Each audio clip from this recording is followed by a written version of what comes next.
Bienvenidos a este espacio virtual de la Cátedra de Lectura y Escritura Académica. Hemos visto en la clase número 1, trabajamos con el concepto de texto y debemos entender que la extensión de esta formulación exige una distinción de algunos conceptos que ya ustedes habrán trabajado. Y tenemos que entender también que para que un texto sea considerado texto es necesario que cumpla con ciertas propiedades. La primera de ellas es la coherencia y tiene como función organizar la producción y la interpretación de los textos. Aquí tenemos este ejemplo donde podemos indicar un problema de coherencia debido a que no existe una respuesta adecuada a las circunstancias puntuales del intercambio que se produce. El origen de la palabra izquierda sería coherente en un manual de historia de la lengua española, pero se vuelve insustancial en el contexto de intercambio en que está analizado.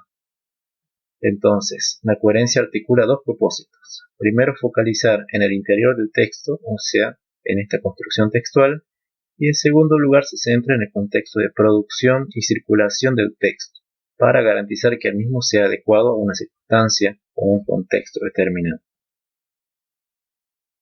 En el caso de la segunda propiedad que vamos a desarrollar en esta clase, la cohesión, tiene como función garantizar las relaciones entre los componentes del texto. Veamos estos dos ejemplos.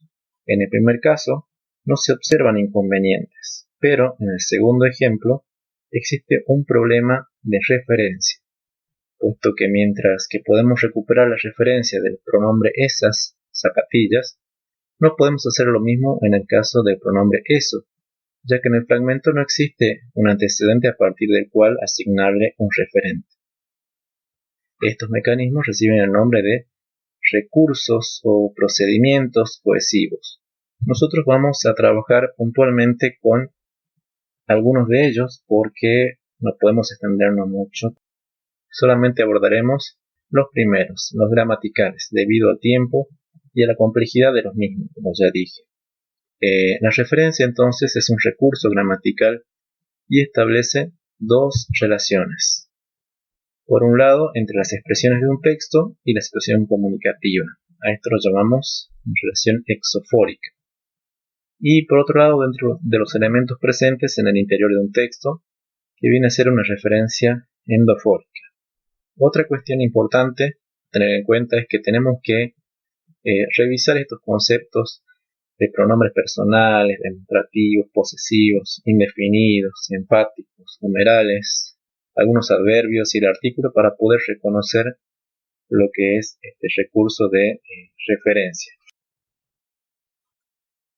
Bien, avanzamos con estos ejemplos y podemos observar claramente cómo se da la referencia exofórica entre un elemento intratextual. Aquí podemos encontrar pronombres personales, demostrativos, posesivos y el contexto en el cual se produce el texto. En el ejemplo, donde está destacado con color rojo, vemos que siempre aparece un referente, ¿no? Ya sea el pronombre ellas, que recupera el referente mediante la vinculación con las viejas historias de vida. Y en el segundo ejemplo tenemos que aparece una serie de palabras cuyas referencias por ahí no podemos recuperar porque desconocemos los elementos implicados en la circulación de este enunciado. Porque dice, mañana nosotros desaparecemos de acá por un tiempo y él tampoco va a ir al trabajo. O sea, hay cuestiones que no quedan bien claras. Entonces, en este caso, es evidente que la sustitución de un elemento por otro es muy útil para poder hacer que un texto sea más legible y más agradable a la lectura. Sin embargo, nosotros vamos a ver otro recurso que es denominado elipsis, y es la omisión de un vocablo o término enunciado anteriormente, y se va a presentar puntualmente de dos formas, ya que presenta una ausencia de marcas que se han elidido, entonces se pueden recuperar a partir del contexto. Vamos a observar dos casos. Por un lado, encontramos el sujeto tácito, donde vemos este ejemplo. Encontramos muchas dificultades en esta encuesta. Si yo pregunto quiénes encontramos las dificultades, la respuesta podría ser nosotros. Aquí se da entonces un tipo de elipsis nominal, donde no aparece un sujeto, pero yo puedo reponer la información. Otro tipo de elipsis se puede dar en el predicado no verbal, donde, en este caso, si leemos el ejemplo, mi amigo con el dinero compra un libro, su hermano una gorra. Vemos que hay un signo de puntuación que marca la omisión del verbo y viene a ser la coma. Esta coma, sintácticamente, me dice mucha información. Entendemos en el ejemplo que su hermano compró una gorra.